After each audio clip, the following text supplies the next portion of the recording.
relatively positive about U.S. stocks since March 2009. I haven't any short positions. I haven't been shorting any stocks since 2009. But the U.S. marches up, consumer confidence marches down, and emerging markets are performing badly relative to the U.S. The dollar is strong, indicating tightening of international liquidity.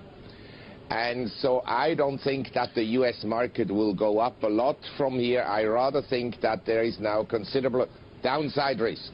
Marc, you have a unique perspective on continental Europe, Switzerland, Germany, and the rest of the cacophony right now. Just your thoughts on the past week and a half that we've seen. Can Europe repair its house? They can repair it, and actually Europe has now a current account surplus, which is positive. But obviously the economy is contracting.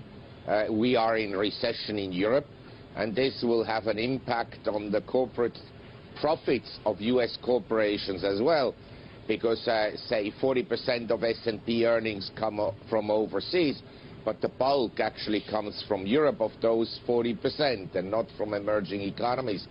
And so I think that corporate profits in the U.S. will continue to contract, as they have actually, according to S&P, contracted in the fourth quarter of 2012. If you're looking at doom and gloom, Marc, you have to obviously be owning gold. Why hasn't it held up as a safe haven?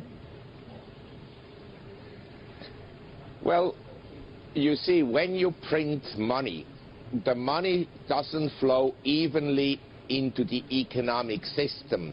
It stays essentially in the financial service industry and among people that have access to these funds, mostly well-to-do people. It doesn't go to the worker.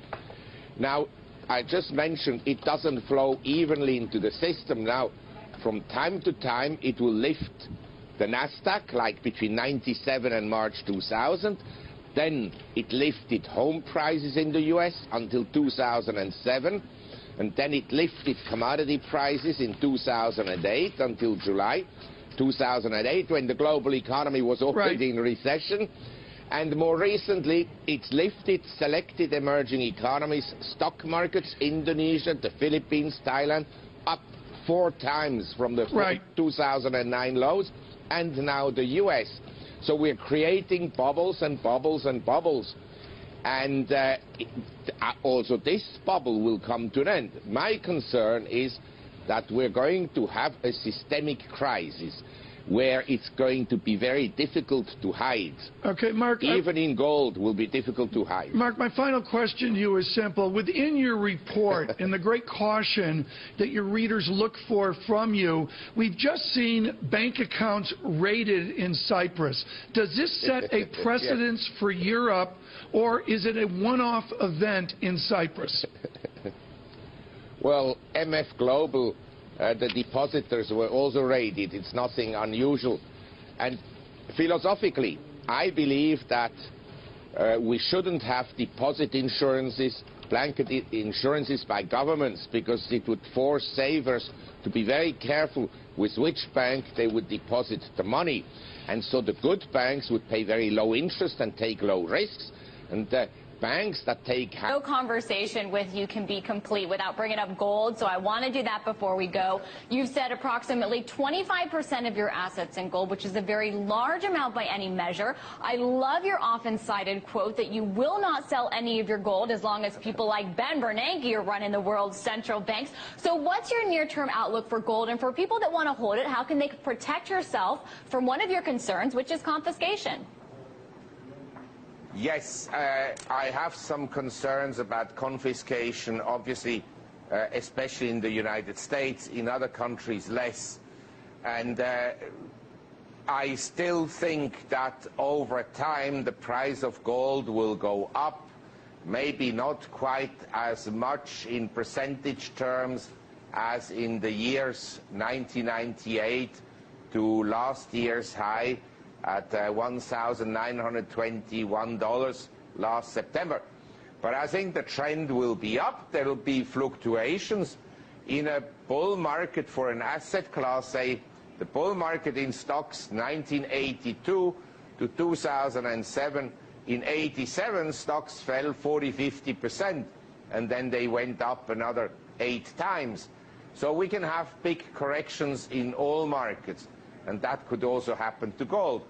I happen to think that probably the correction which began a year ago and found a low December 29, 2011 has probably ended, and that we are now trending higher. But I'd like to see a correction now of gold prices down to around 1650 per ounce, and then it should hold around that level and not move lower.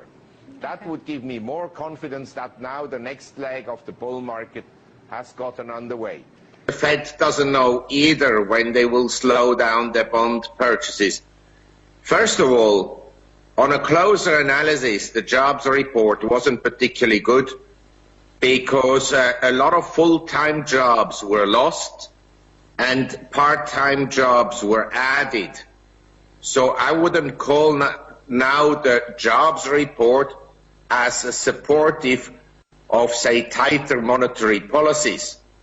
I have to say that the Fed basically believes in money printing, and they will continue to print money, in my view. The question is at what pace they will continue to print money. What did you make of the very sharp spike in the US bond yield, Mark, on Friday to about 2.74? That's got emerging markets worried this morning. Would you expect to see further rise in the US bond yield from here? Well, basically, it's interesting that since then they initiated QE Unlimited a year ago, bond yields have been rising regardless.